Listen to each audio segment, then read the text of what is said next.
Hello guys, it's Tiff back again with another You, Me, Same 3. And this You, Me, Same 3 came from Kay Pearson. Thank you so much, Kay. She sent us some inky paper, a image with a mason jar and strawberries, and then that foil.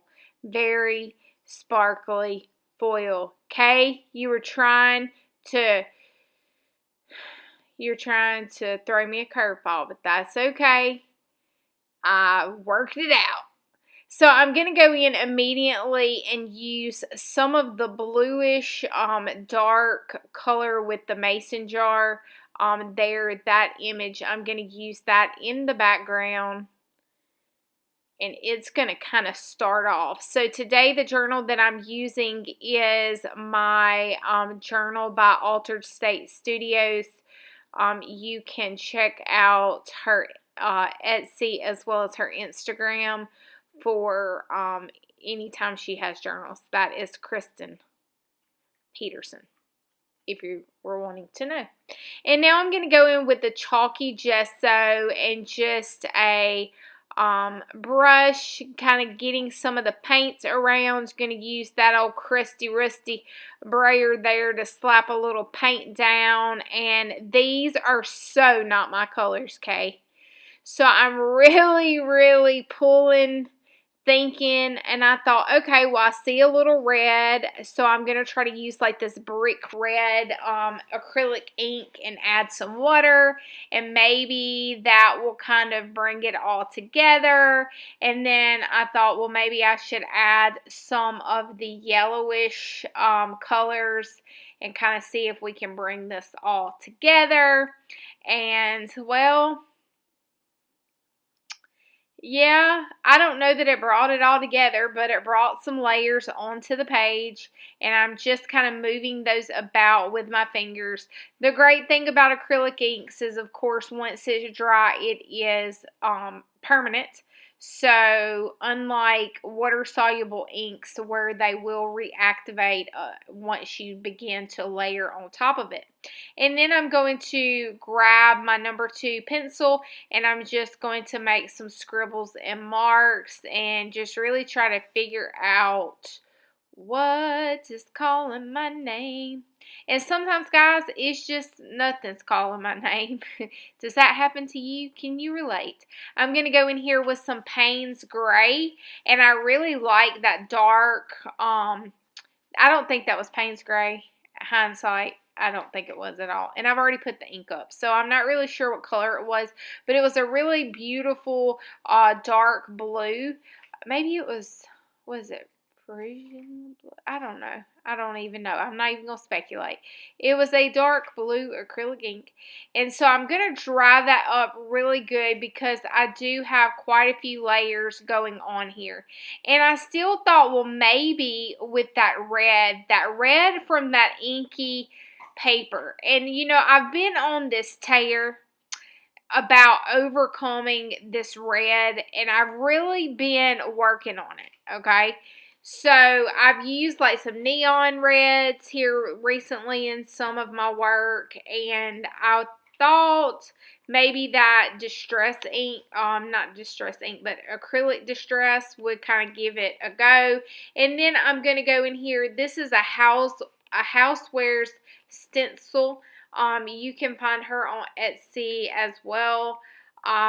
This was some just like circles, and I thought, well, maybe I can get some pattern and kind of bring these two dissected pieces of inkiness and the other collage paper together and see if that is going to bring it all together. And to be quite honest, at this point, I have pretty much covered up both of those pieces of paper. Let's just call it like it is, right?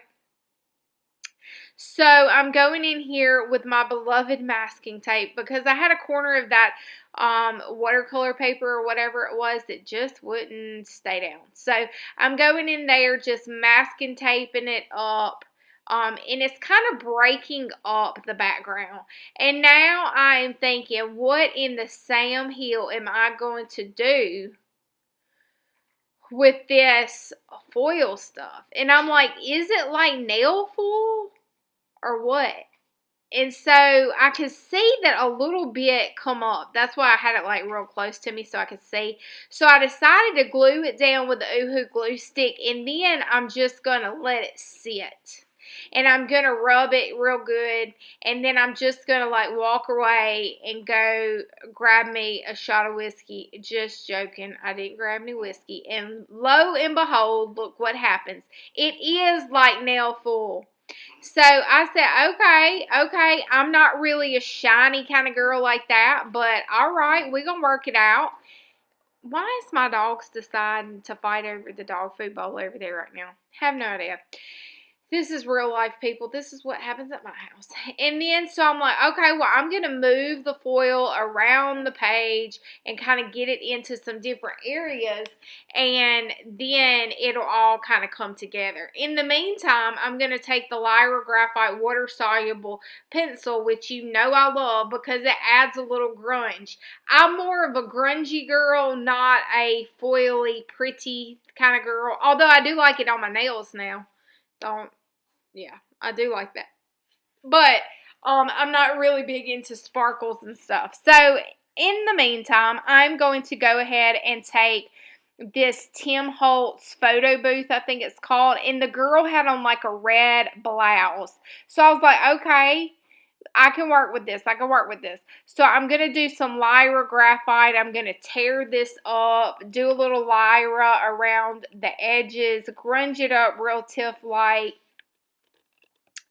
And I'm like, okay, I like it. This is looking good. I'm going to add a little of the red from her shirt and just kind of like put some splats about it and see what's going to happen. And then for good measure, I don't really think it done anything, but I did roll that crusty rusty brayer over it. And then I'm like, okay, cool. I like it. So I'm going to use that paper to kind of frame the picture, bringing the focal in your attention to the girl versus all of that very bright shiny foil. So I decided that the brightness from that foil was a slightly distracting for the eye. If you ever have something that pulls your eye away from what your main intention is, you know what? Get yourself a palette knife and just slap a little gesso around. It'll make it kind of blend into the background and then won't be so in your face. And then I'll like it a lot better. And so I'm going to use just to pick up a little bit of that gesso and kind of press it down. And then I think, okay, we are finally getting there. It's all beginning to come together because these were like very dissected pieces. So I'm just trying to bring some cohesiveness to it. And I'm using that mustard color new pastel. And then I said, okay, I know what I'm going to do. I'm going to glue this down, and then I'm going to run over here. I didn't run, guys. It's just like right here. I just say running because I don't think you can count it as cardio, but it makes me feel better. So I'm just going to walk it over here real quick after I add some splatters with the Lyra.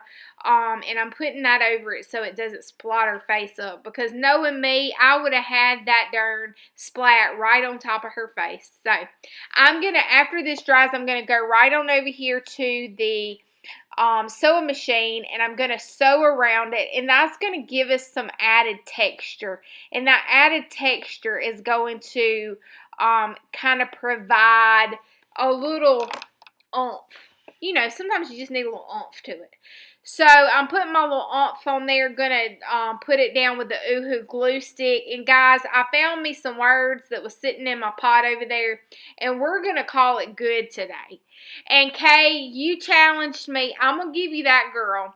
I'm going to give you that. You did challenge me. But this is another you, me, same three. Now, what you need to do is you need to get on over there to Mickle channel, and let's see what she did with these three items that she had. Let's see if they're different or similar. Usually, they're very, very different. So, thank you so much for joining me, guys. Don't forget, you still can take advantage of that early bird discount with my new face class, Soul for Reflections. I will put that down in the description box as well as Michelle's channel so you can go check her out.